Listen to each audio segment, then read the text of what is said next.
Good morning students, I am Ashok Kumar from Bhavrav Devras Saraswati Vidya Mandir. Today I am going to teach you chapter Golu Grows the Nose. This is a chapter from the book An Alien Hands, the supplementary reader. So students, this is the part 3 of the chapter. So last two part we have already read and explained the chapter. This is the turn to discuss about the question answer. Student, ये जो chapter है Golu grows the nose, उसमें बताया गया है कि किस प्रकार से गोलू ने अपनी नोज़ को ग्रो किया था क्रोकोडाइल के द्वारा, और किस प्रकार से जो पाइथन था उसने जो है गोलू की हेल्प की थी. So let's discuss about the question answer. So first question is home does Golu ask.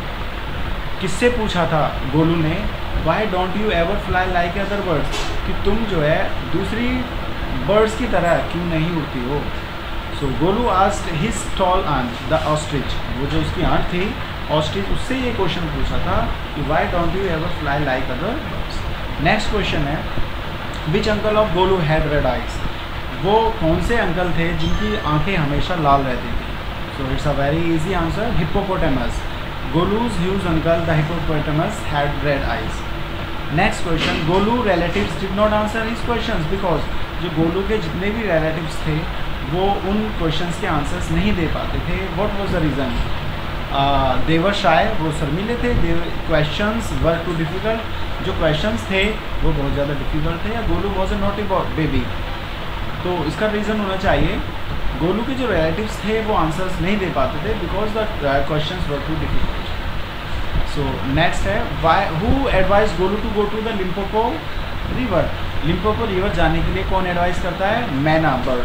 जो मैना बर्ड होती है वो एडवाइस करती है गोलू को लिम्पोपो रिवर जाने के लिए. क्यों? सो ये नेक्स्ट क्वेश्चन है why did Golu go to the river.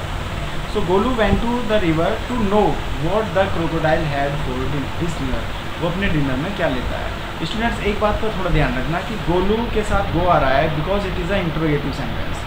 And when we change it affirmative sentence, so it would be the second form. So that's why the second form of go is when. Next question, the crocodile lay on the bank of the Limpopo river. जो crocodile होता है वो Limpopo river के किनारे पर लेटा हुआ होता है. Golu thought it was. Golu ने उसे सोचा, क्या सोचा था? A living crocodile, a dead crocodile या a log of wood. तो उसने इसे log of wood समझा था कि लकड़ी का एक मोटा सा गट्ठा. So next question is what did the crocodile do to show that it was a real crocodile. वो क्या चीज़ थी जिसने क्रोकोडाइल को शो आउट किया कि ये जो है क्या है, सॉरी, वो क्या एक्टिविटी थी बाय विच क्रोकोडाइल ने शो आउट किया कि ये रियल क्रोकोडाइल है. So crocodile shed his crocodile tears. Crocodile ने अपने आंसू दिखाए. क्रोकोडाइल ने क्रोकोडाइल वाले टीयर्स को दिखाया जिससे ये पता पड़ गया कि ये वास्तव में रियल क्रोकोडाइल है. क्वेश्चन नंबर 8 है, ये MCQ है. Come here little one and I will whisper the answer to you. कि तुम मेरे पास आओ, मैं तुम्हें जो इसका आंसर बताऊंगा ये धीरे से बताऊंगा. So the crocodile said this because. Crocodile ने इसे बताया, ऐसा कहा क्योंकि he could not stand up, क्योंकि वो खड़ा नहीं हो सकता था. He wanted to eat Golu. ये गोलू वॉज डीप, नहीं, वो गोलू डीप नहीं था. Second point is right, he wanted to eat Golu क्योंकि वह गोलू को खाना चाहता था. 9th, who help Golu on the bank of the river. कि नदी किनारे गोलू की सहायता किसने की. So it's a very easy answer, the python help Golu on the bank of the river.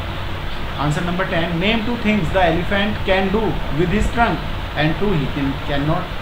वो 2 चीज़ें आपको बतानी है कि जो वो कर सकता था, जो वो 2 चीज़ें जो वो नहीं कर सकता था.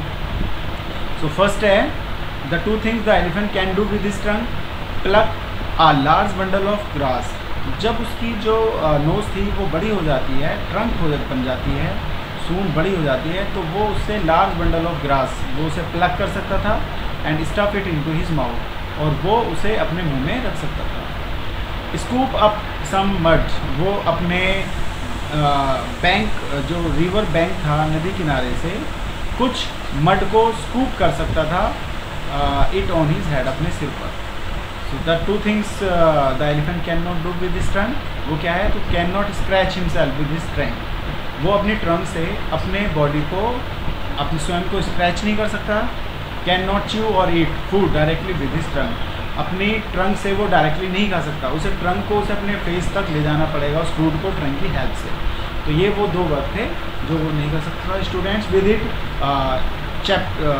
the part 3 has been finished, and with the part 3 all the chapter has been finished. You are to write the question answer in your fair notebook and learn it and understand it.